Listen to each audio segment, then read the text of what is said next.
So you spent $7 million on a Super Bowl ad. Did you get your money's worth? This is the focus group.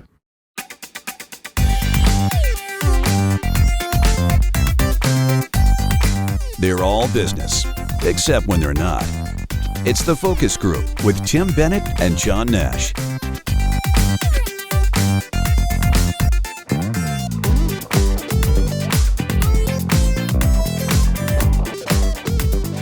Welcome to the Focus Group. John Nash here with my good friend and co-host Tim Bennett. FocusGroupRadio.com is the URL for our website. You'll learn about us there, including our partners, Deep Discount. You can get to Deep Discount by going to FocusGroupRadio.com, clicking on the Deep Discount logo, and start your shopping extravaganza.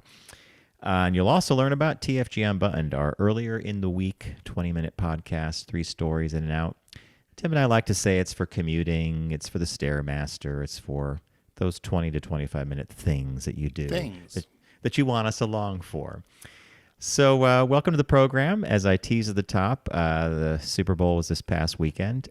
Tim and I talked about it a little bit on TFG Unbuttoned, but that's a tighter time frame, so we thought we'd share some of our more broad comments here on the focus group. Before we dive in, though, I think it was a week ago, Tim and I did a shop talk where we had a baker talk about her favorite brownie mixes that you could buy in a grocery store.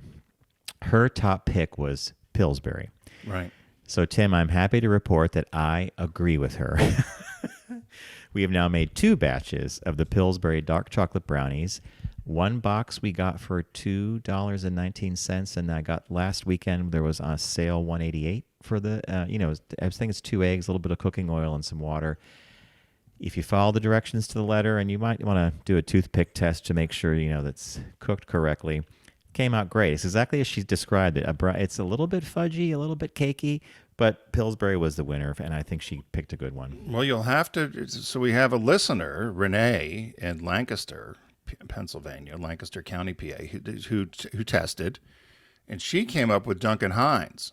She liked Duncan Hines better. She said that was the favorite, and that's the favorite of the people in her neighborhood, and so the Duncan Hines. So you're gonna have to try the Duncan Hines one. I'm going. I told her maybe we should do a TikTok. I wonder if she did Duncan Hines dark chocolate. She had sent me the box. I don't know if I have it because right here. Pillsbury had like chocolate, dark chocolate. I'm a dark chocolate fan, and I think that's what the woman tested. But yes, she did dark chocolate. She did the dark chocolate fudge brownie mix, Duncan Hines 13 by 9. She said, this is the best. I overstirred it, I think. She said she did it just till the batter was wet. And then she said that she enjoyed the show. She said that she tried the Pillsbury, and she didn't like gooey. She thought it was gooey. Good point. She's got a point there, actually. She's got a point. She said, my plumber, electrician, and cabinet maker loves the Duncan Hines. Sounds like Murphy Brown. She's ever worked on in the house. That guy Yeah. So then I said to her, well, John likes the Pillsbury. And I said, John's a chocolate connoisseur. I said, I'm here making a lemon pie, which was a disaster. Citrus pie. I'm gonna try Duncan Hines, because that if you look at any section in the grocery store, they're sitting right next to each other, and so I am definitely gonna try that. Well, it'd be funny to do. It'd be funny to do a TikTok. I tried to, I told you I did these key lime pies. Yes. And so I decided, well, why can't you just do any citrus? So I threw in an orange and did all this. Well, the thing is so runny. I don't know what's wrong with it. It's not edible. Richard says you made pudding. So for some reason, it's not setting. I don't know if it's the orange. You made pudding. Yeah, it's a mess. So I think I'll have to go back to just lime and some lemon. I did lemon and it was fine, but for the orange, for whatever reason, it tasted orangey, but it's just like it won't set. So I don't know what that is. So I appreciate the experimentation, especially with the citrus-based pies. And in fact, Bob heard you say on the podcast, or when we were doing the last week's show, that you thought doing like kind of a key lime pie idea. And then Bob said, I wonder if you guys should do like cupcakes or... So then I went, the chef who did the brownie mix thing, right? She also has an article on Business Insider about her favorite boxed cake mix. And I think specifically it was a white or a yellow cake. So I'll call that up and look at it. But then Bob said, well, how about cupcakes? I'm like, well, cupcakes are technically a cake mix that's just made in cupcakes things, right? Yeah, no, cupcakes would be, you're right, a cake or a cupcake. I don't even know if I have a cake pan. Do you? Yeah, we do. Yeah. Of course you do, Martha Stewart's house. Well, maybe it's a bunt cake. Do you have a bunt cake pan? Yeah. Well, no, I think all that went away in my move. All the things I thought I was going to do, I was going to cook, I was going to do this and that, everything else. A lot of that stuff didn't make it down here to the beach. Is that by choice or by design? Well, I don't throw anything away. I'd have kept it, but there was just, no room in between. The only one missing here during the move would have been you, because Richard and Matt love to throw away. So you would have been right in there with them. So Although, I'd Tim, had nothing. I tell you, I still sometimes call up the pictures that you sent me when you had staged the living room and the first floor of your old house and I just look around and I'm like, there's a memory attached to almost everything that you had in there. But you could say, I bought this here, I did this there. Yeah. And then even though the house was roped off, people were still wandering through rooms of the house. I didn't want them. And some guy's coming out with the vacuum. I said, no, the vacuum is not for sale. How'd you get it? It was back in the bathroom. Just walking around the house. With my vacuum. It's like, no. All right. Super Bowl. I enjoyed the game. I was back and forth between Puppy Bowl and a few other things. I saw 90% of the advertising. I'm just going to say this. I wrote a comment in my little note app, and it said, what's the deal with relying on all these celebrities? In general, that's celebrity driven, and it just felt like they would write these ads around the person. Like, okay, we're gonna have Arnold Schwarzenegger saying the word, neighbor, and it's in his accent, and it's not going to be understood. Neighbor. Yeah, exactly.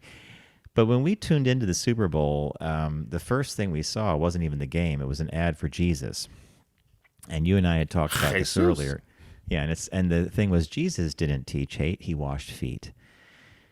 So we watched this ad, and my mouth dropped open, especially at the end when there's a priest washing someone's feet who's clearly gay from the way they styled the individual. The ad ends. Bob and I look at each other, and Bob instantly said, "Well done." He goes, "But what a..." He just says, "How hypocritical can you get?" Yeah.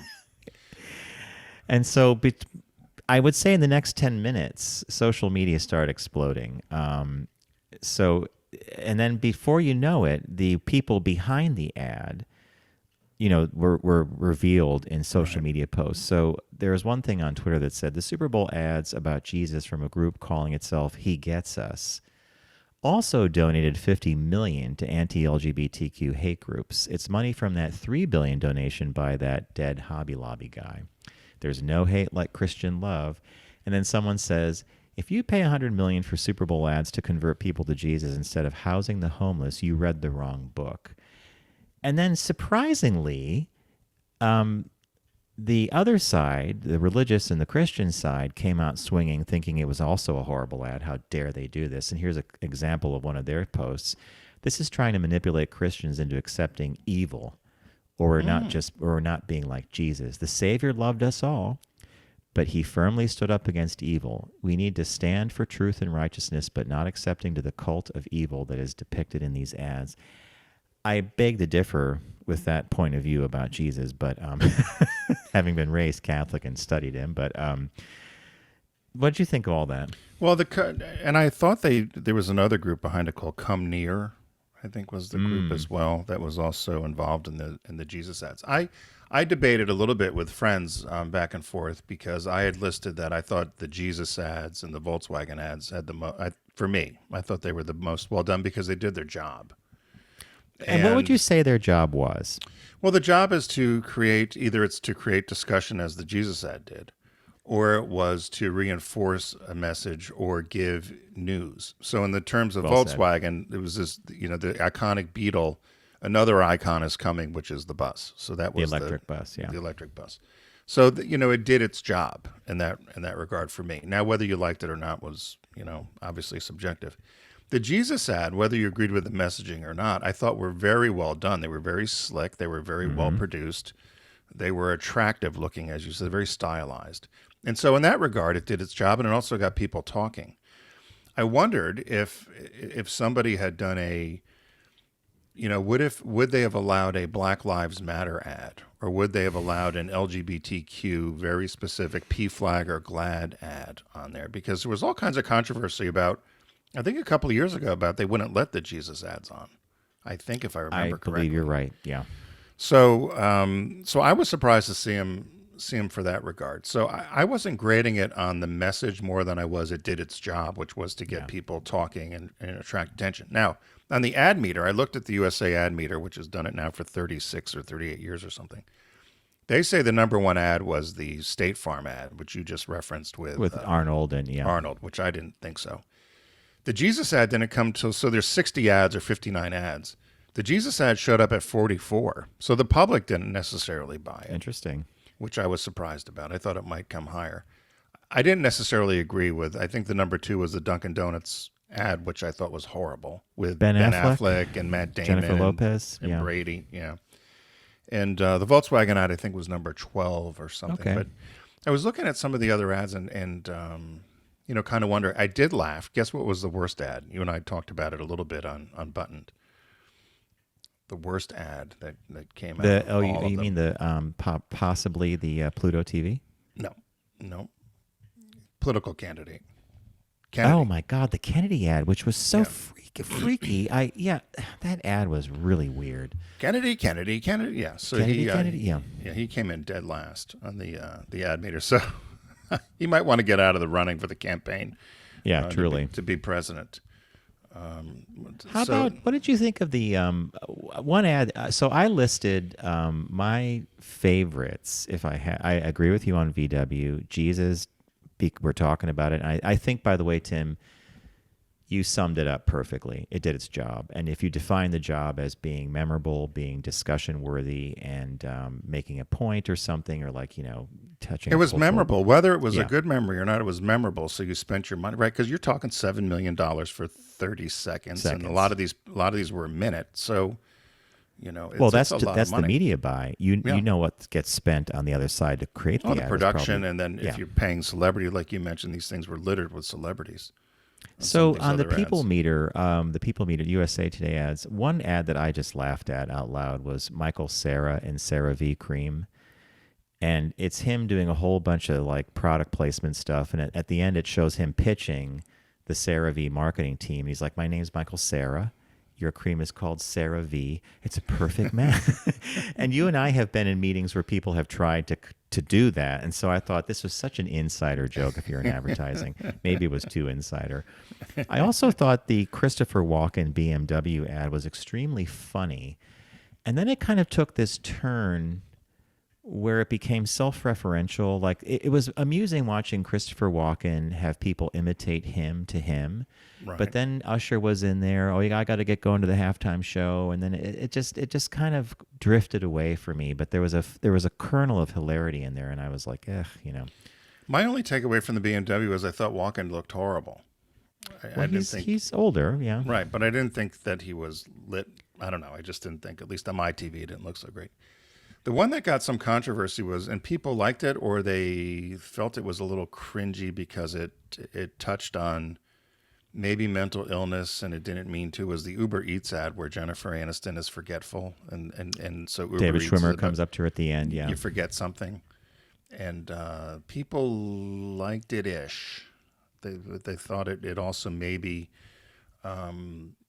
not made fun of maybe people losing memory or people forgetting things, but there was a negative. Well, of course, everybody has a negative thing in anything.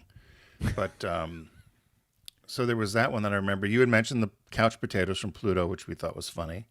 What did the people meter say about that one? Did they have any? It was in the middle, in the 30s, probably 20s, 30s, I would say. But I actually have if you want to hear the quick top 10 of the ad. Yeah, I wouldn't mind, actually. I have it, I had it up here. In general, if an ad had celebrity in it, my brain turned it off. I'm just not interested in seeing these people shilling product. And I know why advertisers do it, but I think it's lazy.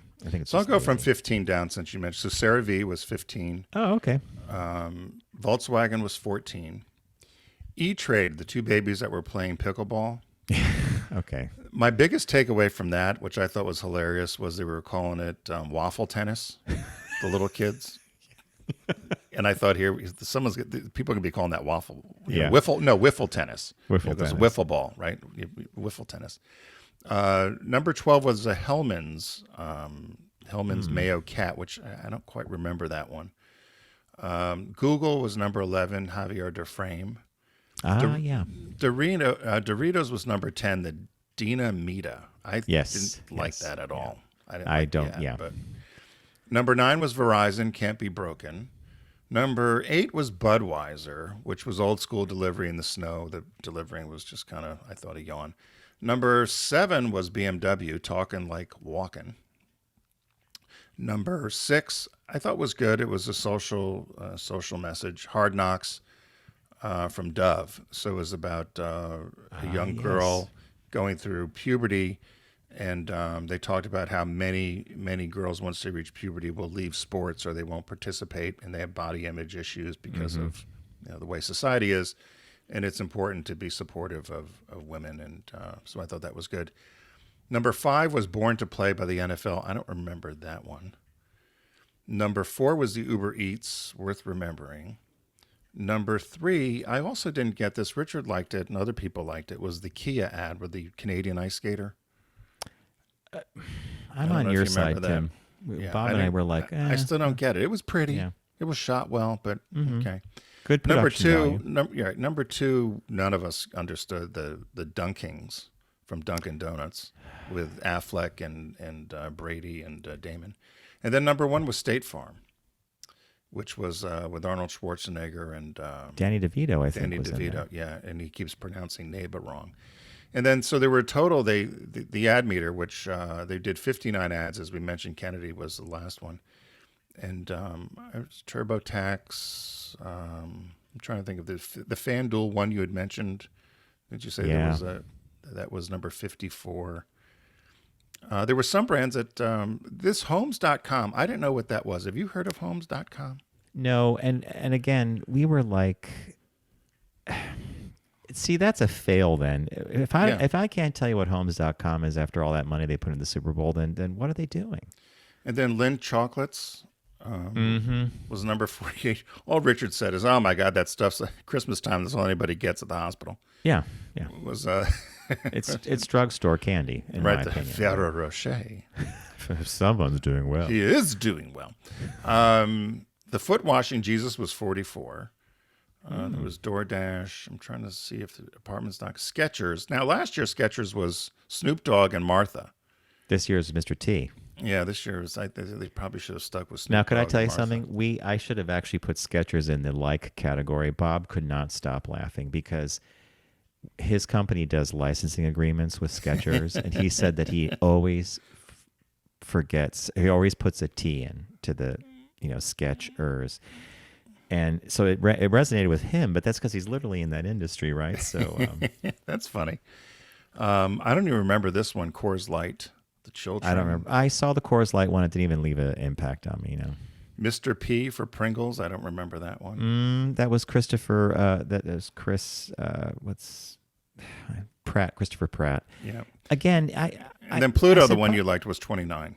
Okay. All right. The couch potato one. I'm glad it did a little bit better than the Pringles because I thought it was a little more original than the Pringles one. But yeah. But you can go to, as I said, you can head over to USA Today. They've got their ad meter that they've been doing now, and I believe it's their 36th or 38th year. You said, yeah. Yeah. It's been doing it for quite a while. I'll say this, Tim. When we were on Sirius, we used to make a big deal of the game day. We used to live stream it in the studio. Remember we had that party where we were drinking tequila and all this other stuff. And we didn't know, and this is just at the cusp of social media when they would start releasing ads early. Yep. That's the problem I see with a lot of this is I like being surprised, and I think I would just say you said it the best earlier. Did it do its job? Did it cause discussion? Is it memorable? There's a little checklist there, and that's when those ads would surprise you. But now it's like they're They're just par for the course, right? Yeah. So the ad meter's been 36 years. I just double checked. 36, okay. Double checked it. The thing that you and I had talked offline about is if we were in charge of doing a Super Bowl ad, because there's a joke within the ad industry of congratulations, you've got to do a Super Bowl ad, and then it's be careful what you wish for. Yeah. Because everybody wants lightning in a bottle. And I had said that for the money, I would have just put money around the playoff games, which have far more engagement because people are very rabid about their teams and their home teams, and in many regards more engaged with the game than they may be at the Super Bowl. If I could care less whether San Francisco or Kansas City won, but had it been the Eagles, had it been a Philly team, had it been or a New York team, or New York, yeah, you might feel differently about it. But so I would have put my money in the playoffs and bought commercials there or done news there, and save the $7 million or $10 million. But what do we know, John? Well, here's what we do know. Within 5 or 6 days, the investment those brands made, maybe even less time, because of our accelerated lifestyle these days, it's going to be it's already in the rearview mirror. Yeah. There was a time when pre and post Super Bowl used to get you at least 7 days coverage on each side of the event, maybe even longer. Now, by Wednesday, who's going to be talking about this? Yeah. Well, do you remember, as you said when we were at SiriusXM, the hype to build up and the commercials and who's going to do what and do when? And I was trying to see if we had one of those old. We must have one in an archive because I thought it'd be funny to post. I do think the one year it was the evening we had a little too much absinthe or something. If you would like me to pull that up, I will have Matt, our producer. We could drop it into the feed just as a Super Bowl treat.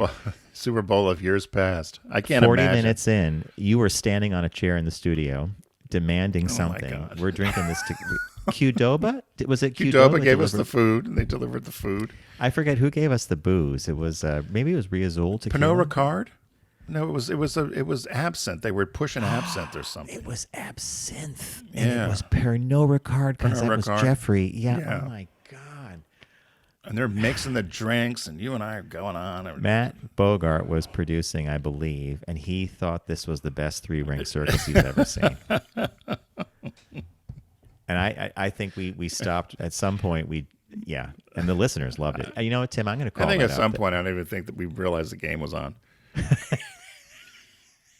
I forgot. I think I stayed in Manhattan that night. I had to. You did. I didn't go back. You to stayed Philly. at the Radio City. And Brian was there, I think. Yes, came up. because Brian came when he was the Qdoba connection. But didn't you stay at something called the Radio City Hotel or something? It was down the block, and it was actually not like a little suite. Yeah, I don't remember. Those are the days. I'll find the audio. Yeah, those were the days.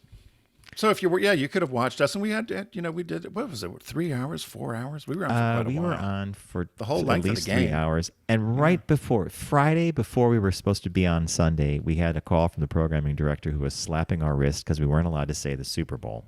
Yeah, which all made these no copyright sense. issues and. Yeah, you couldn't talk about the Super Bowl, the big game. We had to call it the big game. Big game, yeah. Well, we're saying Super Bowl now. Not allowed to? About the Super Bowl police. Well, he was worried because they had the NFL channels and all that crap. And they dragged all that talent out to the end. Remember, they had a whole row of. They should have brought us to go talk about the advertising. No, they dragged Rosie O'Donnell's sad ass out there and a bunch of people who knew nothing about the game. Nothing. Yeah, exactly. Not just did they didn't know anything about the game. They didn't even know about the advertising. No. All right, we're going to leave the Super Bowl in the dust like all of us will in a few days, but we are going to resurrect that show as a little audio bon mot. There we go, a little treat for the week.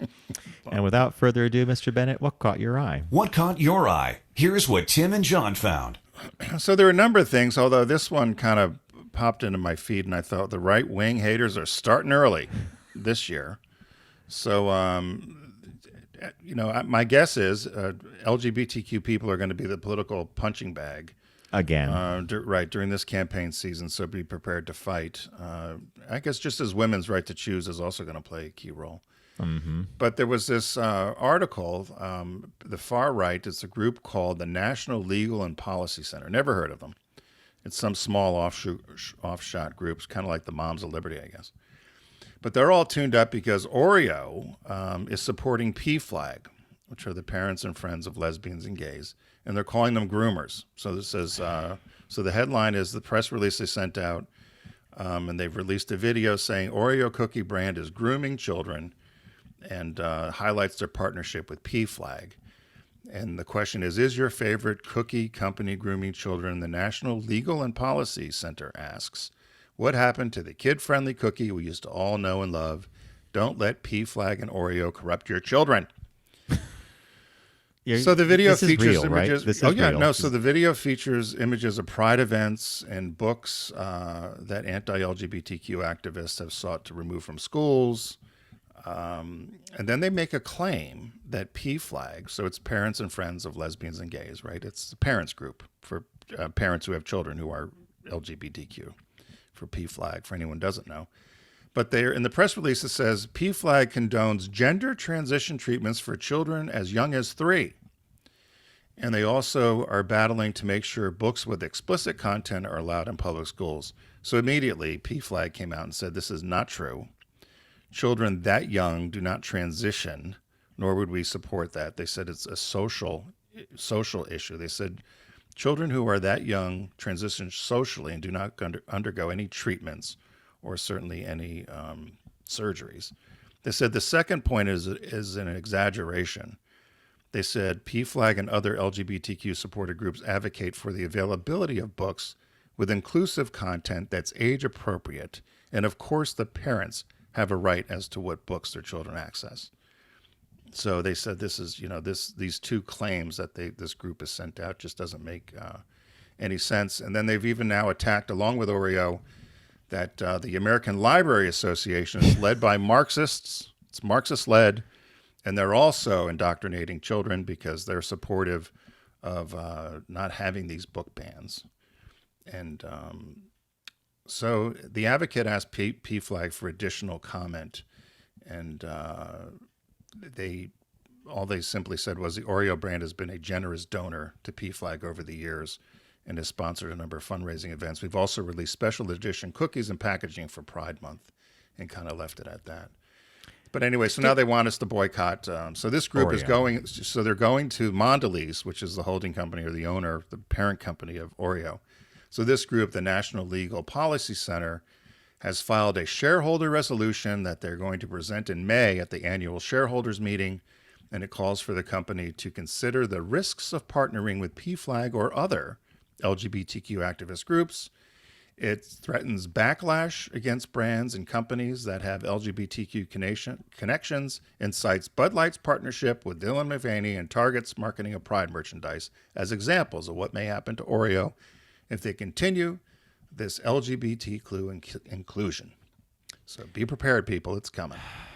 Do people, do these, I know the answer already, but do people even know when they cry out the word Marxist or, communist or socialist, indoctrinating, or evil grooming, empire, they have no idea of what those terms, I think, actually mean in historical and in political context. And no, Mondelez, it's a cookie, for God's sakes, right? You don't have to buy the cookie. Right. But what they're going to try to do now, that they jumped on, because you and I have said this about the Bud Light and about Target, is you and I learned many years ago, 30-some years ago almost, 28 years ago, with Subaru, when these boycotts would come or you threaten the boycotts, you do not engage the people in conversation because you're never going to win. Nope. Right. It's the same as if you were going to debate somebody about whether a woman has a right to choose. Mm-hmm. You have your beliefs and you believe what you believe, and somebody else believes differently, and you just have to accept that. But if you start trying to engage, it's immediately, that we've got them. They're listening now. And so that's what happened with Bud Light and Target. Both of those things were not handled well. You don't fire the marketing department.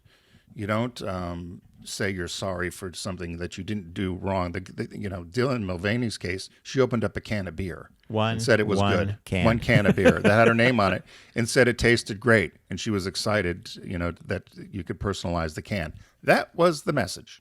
Mm-hmm. Nothing to do with the fact that she was trans or whatever else. But so that's where, they're going to go into this shareholders meeting, which I'm sure they'll have some support along the way, but they're going to try to threaten that, be careful with supporting these LGBTQ initiatives because, we're going to pull a Target or a Bud Light on you. They're going to pull a flamethrower out and destroy your brand, basically. Yeah. That's the game they play. It's just so, there's not anything better in the world to tackle than a Pride package.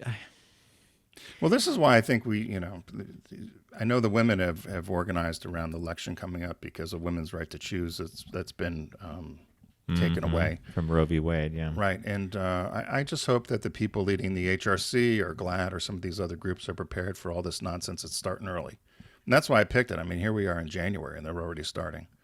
January. So we know it's going to be a shitty pride. Ugly year. It's going to be an ugly year. Yeah. Yeah, they're going to go after everybody. I picked something that couldn't be further from this controversy, but it's sort of in line with what I talked about last week. So remember last week I brought up this story about the Egyptian government and the Heritage organization over there has blessed the idea of recladding a pyramid. Yeah, they're putting aluminum siding on the pyramids. They're going to side the pyramid. Yeah, well said, Tim. This I saw and I just would love to visit. So the headline is Rome's ancient grandeur towers anew with a copy of a colossus. So there is a new 43-foot tall statue, which is a fairly accurate reproduction of Constantine, Emperor Constantine, and so it's called the Colossus of Constantine. The statue is of the 4th century Emperor Constantine the Great. It's just been erected. It was put out into this space here, and I'll tell you about it. So, towering over visitors, the 43-foot seated statue was painstakingly reconstructed by a Madrid-based digital art group, Factum Foundation, from the 10 known fragments of the original sculpture. The fragments found fame from the moment they were excavated. An archaeologist talks about this. They have been showcased, drawn, whatever, but archaeologists figured out that this group of artifacts, these 10 pieces of the statue, were found by the Colosseum near the Capitoline Hill, and they know that they are from the same statue. So what this organization did, this Madrid-based organization, is they did high-resolution 3D scans of each piece of the known statue. And if you're watching on YouTube, there's a little picture off to the left of the new reconstruction of the pieces themselves. Then they brought those scans into a computer and they rebuilt the statue using a little bit of artificial intelligence, but also artists' knowledge of anatomy and scale to create the missing pieces from the hand, the head, the foot, the whole thing. The statue is not permanent, meaning it's not going to last for 200 or 300 years, but it's will survive outside. It could be visited. But I think the coolest thing in the world is to look at this picture of this enormous statue, right? I was going to say, so they found this, or was it just fragments buried somewhere? They found, the 10 fragments of this statue of Constantine, a colossus, they call it. And so I look at this statue of him sitting with this like tunic draped, and he's holding a rod, and in one hand he's holding a sphere like an emperor would. And I'm thinking to myself, if you were in ancient Rome, and things like this were all over the place, including the Colosseum, all the temples, the massive architecture that we only see ruins of. The Roman Empire, the capital of Rome, the capital of the Roman Empire must have been one pretty amazing sight. If you came from, the farmlands or something, you came to Rome and you're like, wow. In other words, the power of ancient Rome, right? We know their aqueducts, the roads, right, their monumental architecture. I just love public art like this, where someone says, let's recreate the statue and give people a feeling of what it was like to actually be in Rome at this time and looking at one of these massive things, right? Right, and these idyllic bodies, you put down the fork. Everybody want to be one of these. It's like modern day celebrity, right? These statues. It's true. I'm looking at this thing and I'm like, this guy's got, an unbelievable abs, body. Yeah. Wow. Interesting. So yeah, it's a simple thing. The Times had a wonderful piece about it. If you Google the Colossus of Constantine, you'll get a lot of different pictures and aerial views and how they set it up and how some of the construction of this was done. But this to me is one of those things where I'm like, thank the Lord we have public art and we have people who think like this to give us a moment where you could like visit this statue and be like, wow, if you were in ancient Rome, this thing would impress you. It would say, wow, the power of Rome, right? Yeah, no, it would. And you're right, it would be amazing. It's like when you and I walked around, where's the place that, why am I drawing a blank? Mount Vesuvius. Pompeii. When we walked around, I thought, as a bustling city, it must have been magnificent. Well, and then you would see like, they had preserved frescoes and tile work, and you're like, you knew it was thousands, hundreds of years old. Right, had been public covered- baths, Yeah. and shops and like a little mall sort of thing. No, I bet it was magnificent. Probably stunk, but it was magnificent. Well, that's another thing. I'm not so sure. They had running water. They had baths. They had, they also had something called the vomitorium. You know about this, right? The rich used to have these parties where they would keep eating and eating and eating, and then they put a feather down their throat and go into this room Gorge and throw up. themselves. One thin mint, just one more mint, one thin mint. Just one wafer thin. Monty Python. So there you go. We have Oreos. We have Super Bowl. We have the far right going crazy about some PFLAG, Oreos. And then we have this recreation of the statue of Constantine. You can't get any crazier data points than the focus group. And now we're going to be one better, and we're just going to do a visit with as Tim said the other day, a signature piece of the show. I like that phrasing, Tim. A signature piece of our show. The business birthday. Everyone does celebrity birthday greetings, but the focus group is the only show in the universe that celebrates business birthdays. So born today, and by the way, it's Valentine's Day, John. Happy Valentine's Day. Well, we're recording on. Yeah, that's right. Christopher Latham Sholes, born February 14th, 1819. He died at 71 in 1890. He's an American inventor. He primarily was known for inventing the QWERTY keyboard, QWERTY, which is essentially the modern-day keyboard we all use. And so he invented that along with Samuel Soule, Carlos Glidden, and John Pratt.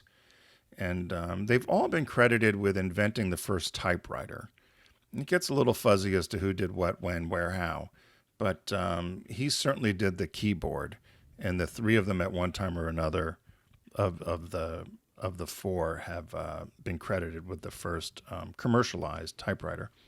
He never went by his name Christopher. It was always L. Latham or C. Latham or C.L. Sholes. He never would use the name Christopher. He was born in Pennsylvania, in Mooresburg, PA, and he worked as an apprentice to be a printer, and ended up moving out to Wisconsin, which is in present-day Kenosha, and was working as a newspaper publisher. He also was a politician on the side. I'm not even going to get into any of that.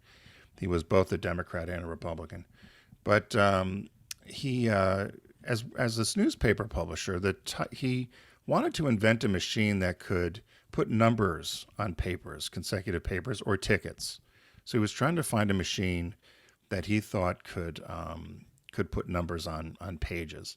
And someone said, well, why are you doing that? Why don't you just have a machine that could actually put type on pages? And so his typesetter was out one day, and he tried to do the typesetting, was very frustrated with the whole thing, and decided he was going to try to put together a typesetting machine, i.e. the typewriter, or the typewriting machine, as it was noted in Scientific American. So the magazine Scientific American in 1867 had a number of articles about mechanical machines that might make life easier for newspapers or for books and so forth in terms of printed type rather than typesetting. So he started doing what he figuratively called a literary piano and tried to make a keyboard. The keys, okay. Yeah. And tried to, so he took some designs that were done. There was something called a pterotype that was the actual first prototype of a typewriter, designed by or invented by a guy named John Pratt. The difficulty is they laid out the numbers. So if you look, thinking of a regular keyboard, there was only two rows. One row of keys were black, one were white, and one were ebony and one were ivory. They were made out of. And then it went 3, 5, 7, 9, and then N through Z. And the next row was 2, 4, 6, 8, A through M. And what ended up happening is whenever anybody would try to start typing or using things, by the way these machines were built, a lot of times the numbers would get jammed or the letters would get jammed. And so they tried to figure out what were the most used letters and which ones in terms of combination when you did two next to each other would be the least likely to jam. Okay. So they contacted a stenographer in D.C. and they did, it sounded like many, over 5 years, tests. And they said each machine got destroyed And Sholes was getting very upset, but his business partner said, no, this is exactly what's needed because we need to make sure these machines work before we go to try to market them and try to sell them and manufacture them. So they said by the time they manufactured one, they made the first 50 machines typewriting machines. The average cost was $250, which is equivalent about $5,000 or $6,000 now. Wow. And they went to Remington Arms, the gun manufacturer. Yep. They're the ones who ended up being able to manufacture the typewriters for them. They also known for firearms. They also did sewing machines and farm tools. I didn't know that. So as they were trying to figure out what numbers or what letters to go back and forth on, Remington decided they wanted to buy the patent. So these guys had the patent on the typewriter. And so they bought the patent for $12,000 from Sholes. One of the guys held out, and he ended up getting $1.5 million later because he ended up getting royalties. But Remington took it over, and once they took it over, they still had the same issues. So they said they had to split up commonly used letters and combinations in order to solve a jamming problem caused by the recovery of the keystroke. And they said the concept was refined by Sholes, who ended up doing this mathematical calculation to figure out. And that's where the QWERTY the current layout came from, which we still use today, even though on a computer you don't have the issues with mechanical issues. Yeah. Right. But that's what they did. The only change that Remington did, where the R is on our current board, so if you're QWER, R used to be the period. So way down there at the bottom? So when they initially did the board, it was QWE period TY, and the R was down where the period is. Wow. And Remington changed that. So they decided they were going to change that. That's the only thing they changed on the board that Sholes designed. So, he was credited for it. Didn't really get any money out of it. Well, he got half of the patent deal, right? So he got $12,000. He got $12,000 from Remington when they bought the patent. And so in his day, that would be worth, who knows, right? If 5,000 was worth, so if 250 was worth 5,000, 12,000 is actually quite a bit of money. Yeah. Probably 100,000 or so. They said Mark Twain bought one of the first typewriters. He described it as a curiosity breeding little joker in 1873. Mark Happy Twain. birthday to Christopher, who he doesn't go by, Christopher Latham Sholes. Well, I like that birthday because I love learning where this stuff comes from. And the fact that we're locked into a keyboard design that was dictated by a mechanical movement of a thing striking a roller, right? And now as we've evolved, because they've developed other keyboards that are supposedly more easy to use, et cetera, but we're always back at QWERTY. Yeah, and electronic. Well, they said, part of these early typewriters, there were no springs or anything, so the keys were weighted. So that was the other thing. They had to put weights on the keys so they would push go back down, to right? Position. So you'd push, and then so they were weighted, and they were all weighted differently so that they would be able to go back based upon where they were located. And that's how the things would jam. So, well, you and I had manual in high school, and then we went to school with electric. I think Corona. Was it Corona? Yep. Smith Corona? Corona. That was the big and the cartridge thing? Hilarious. I'm looking at the clock, and I'm deciding for... we have a little shop talk we were gonna do, but we spent a lot of time on Super Bowl. So why don't we save shop talk for the next show? How's that? That'd be perfect. Okay. Perfect. Well, I will say he died of tuberculosis in Which, by the way, was 1890. That was common then, right? Like that was a disease that took a lot of people. So yeah, and he's buried in Milwaukee. Oh yeah, so John, we did chat quite a bit here. Well, Super Bowl took up time, so we'll save this shop talk for next time. Thank you, John, for manning the ship as always here on the Focus Group. Be sure to learn all about us at focusgroupradio.com. You'll also find our podcast there, which is TFG Unbuttoned. You can download all our media there. You'll also see our sponsors and partners there, including Deep Discount. Be sure to click on their logo, start shopping away. There's always great things happening at Deep Discount, and you can buy far more than just media there. Of course, there's lots of other gifts and items, and John and I like to get lost there at the site. True. So we hope if you watch the Super Bowl, you enjoyed it and your team won. And remember, when you're out there, don't text and drive, arrive alive, and we'll catch you next time here on the Focus Group. Take care.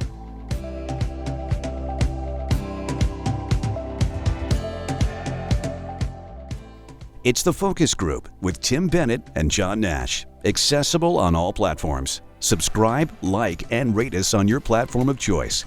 Learn more at focusgroupradio.com. That was a stunning focus group.